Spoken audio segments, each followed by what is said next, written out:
Have you ever wondered what if Yoda went with Obi-Wan to Mustafar in Revenge of the Sith to fight Vader?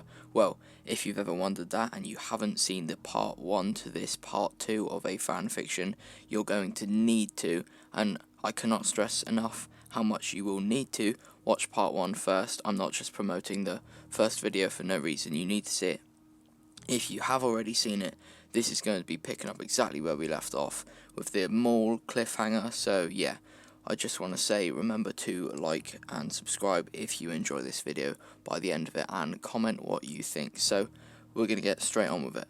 So we begin where we left off on Alderaan with Anakin in prison, Palpatine and Obi-Wan sadly dead, but the clones are now a part of the rebellion with Order 66 cancelled. However, Yoda managed to do it. So let's quickly assess the situation of the certain Sith Lord running a criminal underworld and the Empire. So we will start with the Empire, and as there is no Vader or Palpatine, it is currently being led by none other than Grand Moff Tarkin himself. We know that the Death Star is actually built, it is physically there, however the main weapon is not active already at all. Coruscant is kind of empty, as the clones that would be there are not working for the Empire, the Rebellion isn't there, and the Empire themselves isn't there.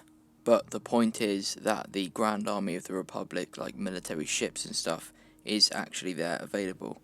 And it's not like the Empire has any stormtroopers yet. So with Maul, on the other hand, he is sensing or feeling some fulfillment, as what he wanted to do in Season 7 of the Clone Wars has kind of happened. Like, Palpatine is dead, Obi-Wan is dead, so he's just trying to figure out what he's going to do next in his life.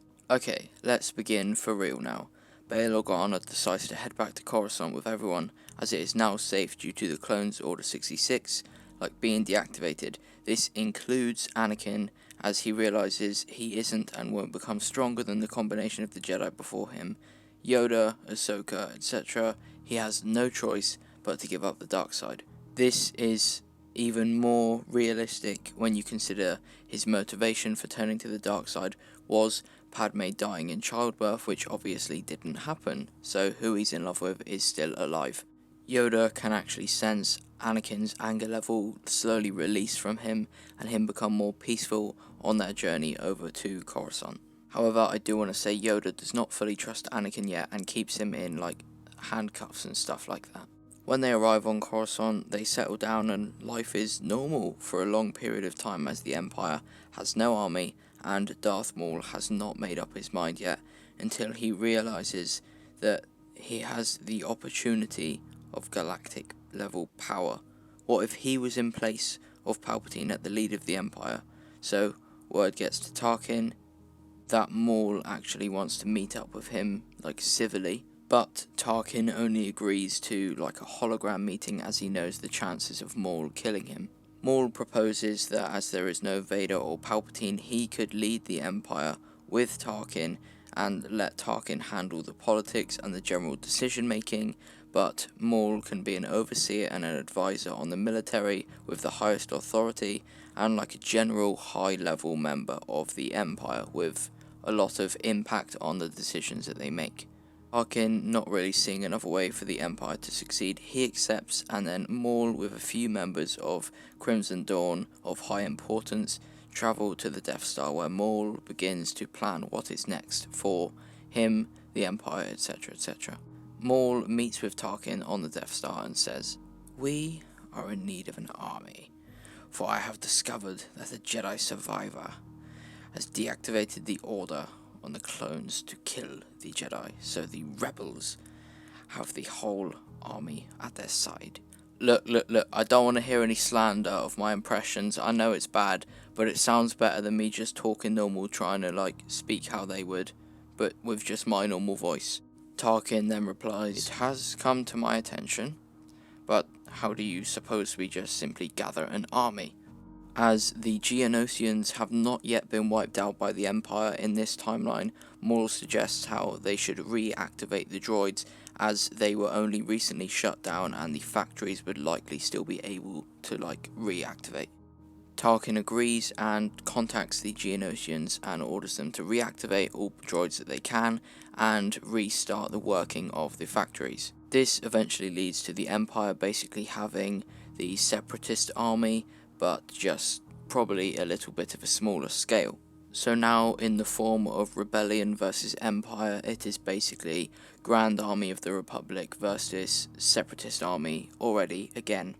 Maul also says how the current population of the galaxy sees the Rebellion as the good guys and the Empire as bad guys, so to switch this around, they use the death of former Supreme Chancellor of the Republic, Palpatine, and exaggerate it to make the killing of him make the rebels seem like the bad guys.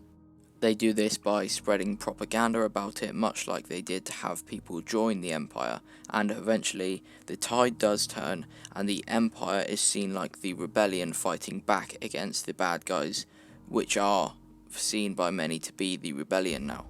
This does also lead to many people signing up to join the Empire in many different departments, including military, so now the Empire has an army consisting of high-level weapons, droids, and stormtroopers. Some people are still hesitant to the fact that the Empire still could be the bad guys, and due to lots of the new recruits having to be brought straight onto the Death Star, the word about it existing gets out much faster. The rebels, including the Jedi, being on Coruscant for a while now, are now hearing more and more about the Empire every day, until eventually they heard about a planet-killing weapon. This obviously worried them a lot, as it is very obvious to know that they are on Coruscant, so if it is true that this can kill planets, then the Empire may potentially be targeting Coruscant. However, as fans, we currently know that the Death Star's weapon is not operational yet. As this is many months down the line, Anakin's turn back to the light has been complete, and Yoda has overseen his release from prison. Yoda is also a very smart person and knows that if there really is a planet-killing weapon, they are going to need to destroy it, so they launch a full-scale assault with Republic cruisers, etc., on the rumoured location of the Death Star that has also got out. They arrive at these exact coordinates and there is nothing there, until multiple blasts come out of nowhere. It's not the Death Star's main weapon, but was powerful enough after several hits to take out a cruiser.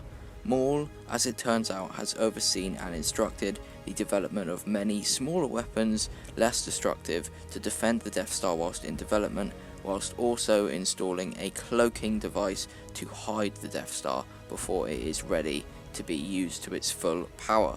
And it was cloaked exactly when the Republic arrived. Sorry, I meant the Rebels, and the cloaking device also allows for these weapons to be in use whilst it is cloaked. Anakin and Yoda are both in their Jedi starfighters in this assault and can both sense the presence of the people on board the Death Star, and they head towards it with their clones behind them.